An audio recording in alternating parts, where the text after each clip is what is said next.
जी बिस्मिल्लाहिर्रहमानिर्रहीम। देखिए, कोरोना जो है हकीकी मानों में ये एक मर्ज़ है, बीमारी है और बहुत क़दीम बीमारी है। आज की नहीं है, ये बहुत क़दीम बीमारी है।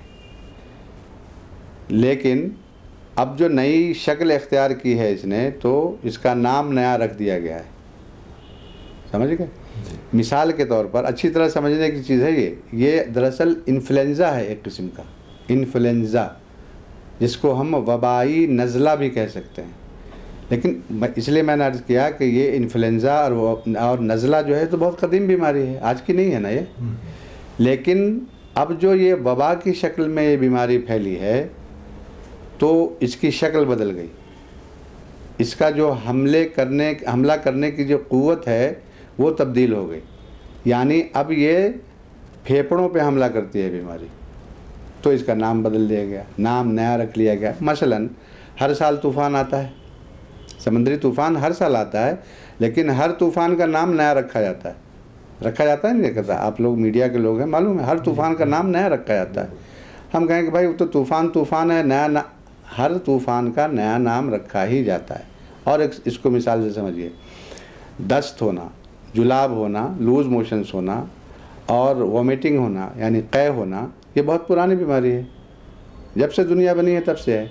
लेकिन वही जब वबा की शक्ल इख्तियार कर लेती है तो उसका नाम बदल जाता है, उसको कॉलरा बोलते हैं जी। ठीक है।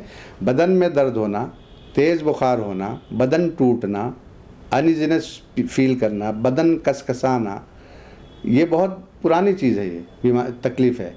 लेकिन जब ये वबा की शक्ल इख्तियार कर लेती है ये चीज़ें, तो इसको कहते हैं चिकनगुनिया।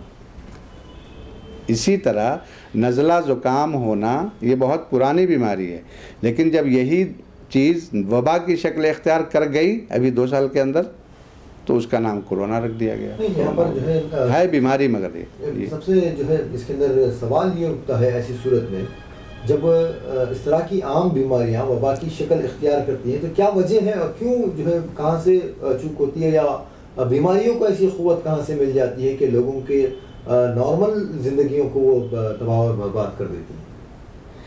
देखिए, बीमारियां फैलने की बहुत सारी वजूहात हैं। बाज़ औक़ात तो ये इंसानी क्या कहते हैं, बेराह रवी से फैलती है, या कहीं न कहीं हमसे कहीं चूक हो रही है। बाज़ बीमारियां ऐसी हैं कि जंगली जानवरों पर के जिस्म पर जिस मच्छर ने काटा और उसने फिर शहर में आके इंसानों को काटा, उससे फैलती है। एक चीज़ तो ये हुई। दूसरी चीज़ ये है कि देखिए, वबा कहते ही उसको हैं जो मिन जानिबिल्लाह हो, समझ गए ना। उससे बचाव की हमें तदबीर करनी है और इसकी भी कोशिश करनी है कि ये आता, उसकी वजूहात क्या हैं, और ज़ाहिर वजूहात का पता लगाने की कोशिश करेंगे तभी हम उससे बचाव की तदबीर इख्तियार कर सकते हैं। ये दोनों चीज़ें, इंसानी चूक और कुदरत का अताब, आजमाइशों में डालने के लिए हम सब उसकी मखलूक हैं, दुनिया उसका मुल्क है, वो अपनी तरफ से भेजता है और कभी हमारी चूक उसमें इन्वॉल्व होती है। तो अब इस वक्त इन हालात में, क्योंकि 2 लहरों से तो दुनिया दो चार हो चुकी है, हमारा मुल्क भी जो दो चार हुआ है, और आगे ये बात बताई जा रही है कि तीसरी लहर आएगी, और अंदाज़ा ये बताया जा रहा है कि तीसरी लहर जो है बच्चों पर असर करेगी। सिर्फ मुल्क का ही नहीं बल्कि दुनिया का मुस्तकबिल बच्चे हैं, तो उससे जो है बचाना कहीं ना कहीं जो है सबसे ज़्यादा ज़रूरी नज़र आता है। तो इसमें क्या सूरत इख्तियार करें लोग तीसरी लहर से बचने के लिए या अपने बच्चों को बचाने के लिए? देखिए, जैसे दूसरी लहर का अंदाज़ा सही साबित हुआ, तीसरी लहर का भी अंदाज़ा किसी न किसी दर्जे में सही साबित हो सकता है। ठीक है। अब उससे बचाने की कोशिश यही है कि जो वज़ारत सेहत या हमारी हुकूमत की तरफ से जो गाइडलाइंस हैं उनको फॉलो किया जाए, यही तदबीर है उससे बचाव की। उसकी कोई दवाई नहीं है, या प्रिवेंटिव हिफ्ज़ मा तक़द्दम के तौर पर पहले से कोई दवाई ले लें तो बीमारी नहीं होगी, ऐसा भी नहीं है। बच्चों के लिए तो अभी वैक्सीन भी नहीं आई है। बहरहाल वज़ारत सेहत और हुकूमत का हम लोग साथ दें और उनसे ताउन करें। अब वो जो हिदायत हमारे लिए जारी करते हैं खुलूस के साथ, उस पर हमें तमाम शहरियों को, हिंदुस्तानियों को अमल करना चाहिए। यही सूरत है बचाव। नहीं, इसके अलावा जो है ये भी कहीं ना कहीं देखा जाता है, तमाम जो भी बीमारियां हैं, इंसान अगर इंसानी जो क़ुव्वत होती है, अगर वो क़ुव्वत कवी हो तो उस पर जो है बीमारी का हमला कम होता है, या फिर जो है उसका हमला असर नहीं करता। तो क्या ऐसी कोई दरमियानी सूरत इख्तियार नहीं कर सकती कि बच्चों को इम्यूनिटी कहें या उनकी जो जिस्मानी क़ुव्वत को आगे इतना बढ़ा दिया जाए कि अगर वबा आए भी तो उन पर हमला उनका असर ना हो, ऐसी कुछ सूरत निकल सकती है? देखिए, बच्चों के अंदर आप क़ुव्वत मुदाफ़ियत और इम्यून सिस्टम की बात कर रहे हैं जी, यही है ना कहना चाह रहे हैं आप? हाँ। क़ुव्वत मुदाफ़ियत जिसको हमारे तिब्बे यूनानी में या उर्दू में फ़सीह ज़बान में कहते हैं। बच्चों में क़ुव्वत मुदाफ़ियत हम लोगों की बनिस्बत पहले ही ज़्यादा है, क्योंकि बच्चे जो हैं जिस उम्र में हैं वो ग्रोथिंग एज है, उनके अंदर क़ुव्वत नुमू हर वक्त वो क़ुव्वत काम करती है। इसलिए इन बीमारियों का असर बच्चों पे पड़ता तो है, लेकिन उस कदर जानलेवा नहीं हो सकता या होता है जिस कदर हम जैसे 60+ वालों के लिए जानलेवा होता है। समझ गए?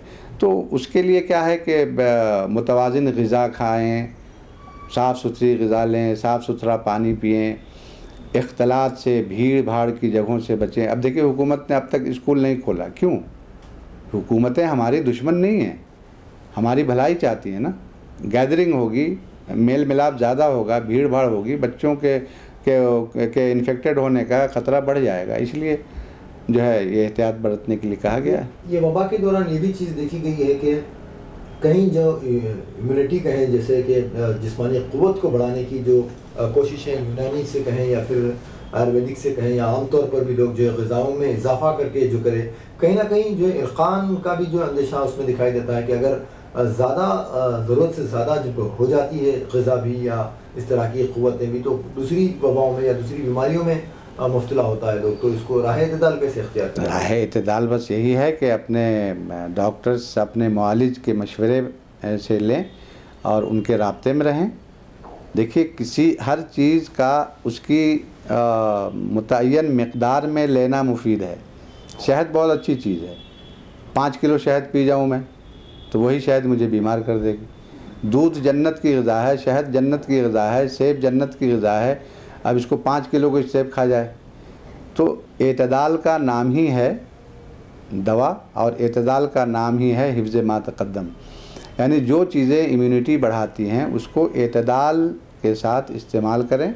अपने मुआलिज और इसके माहिरीन जो हैं, न्यूट्रिशन के डॉक्टर्स भी होते हैं, हाँ, उसके भी डॉक्टर्स होते हैं, तो उनसे रब्ता करें। हकीमों से, हम जैसे फ़कीर बैठे हैं भाई, हमसे ही पूछ लें कभी कभी, कभी हमारी भी अहमियत बढ़ाएं आप, बस ये है। तो यानी कि वाज़ेह बात ये है कि जो जिनके पास तजुर्बात नहीं है, ऐसी सलाहों से भी परहेज़ करना चाहिए लोगों को। बिल्कुल बिल्कुल, मैं तो पिछले 1.5-2 साल से ये कहता आ रहा हूँ अपने मरीज़ों से, अवाम से, दोस्तों से, रिश्तेदारों से कि अवामी नुस्ख़ों पे कभी अमल ना करें। आपको यकीन नहीं होगा, इस कोविड की वबा के दौरान पब्लिक ओपिनियन पे अमल करके बहुत सी जानें चली गई। किसी ने कहीं देख लिया, सुन लिया कि भाई नाक में लेंबू का अर्क टपकाने से कोरोना चला जाता है, अब इतना ऐसा टपका दिया कि जान ही चली गई। किसी ने कहा कि भाई अनार का जूस पिलाओ, दही छाछ खिलाओ, वो उनका लंग्स पहले ही इन्फेक्टेड था, वो देने के बाद जो है और जाम हो गया और सैचुरेशन और लो हो गया उसका, मरीज़ का, जान के लाले पड़ गए।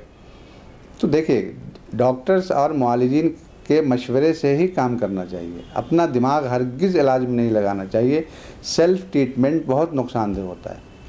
इसके अलावा जो घरेलू नुस्खे कहे जाते हैं, जो जी आबाओ अजदाद के ज़माने से सिलसिलावार चले आ रहे हैं, ऐसे नुस्खों में क्या कोई फ़ायदा है या फिर जो है नुकसानदाह हो सकते हैं?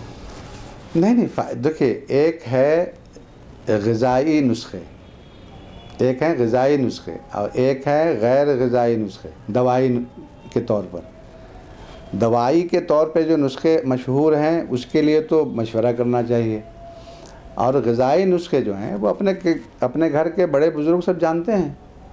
मिसाल के तौर पर दूध है, अंडा है, ड्राई फ्रूट है, अब बादाम है तो उसको किस मकदार में खाना है, कितना खाना है, क्या तरीक़ा इस्तेमाल है, खाने से पहले खाना है, बाद में खाना है, ये सारी चीज़ें घर के बड़े बुज़ुर्ग भी गाइड करते हैं। देखिए, पब्लिक ओपिनियन पे अमल नहीं करना चाहिए, ये बिल्कुल मैं ही नहीं कहता, WHO भी कहता है, हमारी हुकूमत की वजारत सेहत भी कहती है, और हर अक्लमंद आदमी आपसे कहेगा कि अवामी राय पे इलाज नहीं होता है।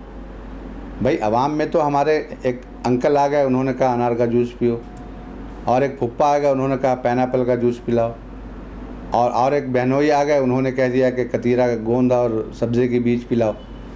तो जिसका सैचुरेशन डिस्टर्ब हो रहा है, जो कोरोना से इन्फेक्टेड है, जिसको सांस लेने में दिक्कत हो रही है, उसको आप ये चीज़ पिलाएंगे तो उसका लंग्स तो और जाम हो जाएगा और परेशानी बढ़ जाएगी। समझ गए? अगली बात आपने फरमाई कि पब्लिक ओपिनियन एक तरह की ये भी आ रही है कि वैक्सीन ना लिया जाए। क्यों नहीं लिया जाए भाई? मेरे घर बच्चा पैदा होता है, हॉस्पिटल से हम डिस्चार्ज करा के लाते हैं, तो डॉक्टर हमको इतना बड़ा कार्ड देता है या देती है, ठीक है? उसमें कम से कम 16 टाइप की दवाएं होती हैं, उसमें बहुत सारी वैक्सीन्स होती हैं। तो हम बच्चों को वैक्सीन दे रहे हैं ना, हेपेटाइटिस की वैक्सीन है, डिप्थेरिया की वैक्सीन है, और क्या कहते हैं, टाइफाइड की वैक्सीन है, टेटनस की वैक्सीन है, बहुत सारी चीज़ें हैं, दे रहे हैं हम। ये देखिए, अभी असल में ये सोशल मीडिया का ज़माना है। इस दौर में हर आदमी अपनी राय को, अपनी ओपिनियन को, अपने अल्फाज को सदाबंद करके और उसकी सदाबंदी के बाद पूरी दुनिया में फैलाने पे कुदरत रखता है। जैसी बात चाहें हम फैला सकते हैं। मुझे छींक आ गई, अपनी छींक को हम फैला दें, अब 1 लाख लोग देख लेंगे उसको, बस छींक आ गई, उसमें क़यामत आ गई, क्या परेशानी है इसमें? पहले भी इस राय के लोग हुआ करते थे, लेकिन वो अपनी राय को दूसरों तक पहुंचाने का साधन उनके पास नहीं था, उसकी कोई राह उनके पास नहीं थी, और आज हर तरह की न्यूज़ जो है लोगों को पहुंच जा रही है। ये 2 सवाल थे, और क्या था आपका? जी बस ये, हाँ, ये है। तो हाँ, ये जो वैक्सीन है, वैक्सीन लेना बहुत ज़रूरी है। देखिए, वैक्सीन को आप कोरोना का इलाज ना समझें। वैक्सीन लेने के बाद भी कोरोना हो सकता है, कोविड हो सकता है, लेकिन फ़र्क क्या है?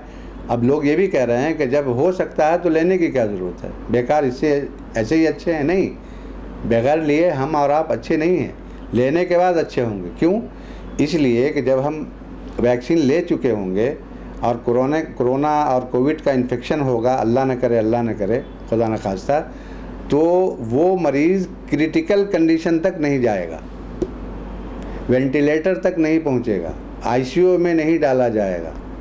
इनिशियली जो है ओपीडी में हल्का फुल्का इलाज करके, समझेंगे ना, उनको जो है रुख्सत कर दिया जाएगा। तो ये माना जा सकता है कि हमारे जिस्म को, अगर आम जबान में कहें कि, तो हमारे जिस्म को कोरोना से लड़ने की सलाहियत दे रही है वैक्सीन। हाँ, इम्यूनिटी बढ़ाती है, और हमारे अंदर जो एंटीबॉडीज़ है ना, वो स्ट्रॉन्ग हो जाते हैं, जो उसके वायरस से फाइट करते हैं, लड़ते हैं। यही मकसद है। वो इलाज तो नहीं है, दवाई नहीं है उसकी, वो बचाव का एक बचाव का इंजेक्शन है।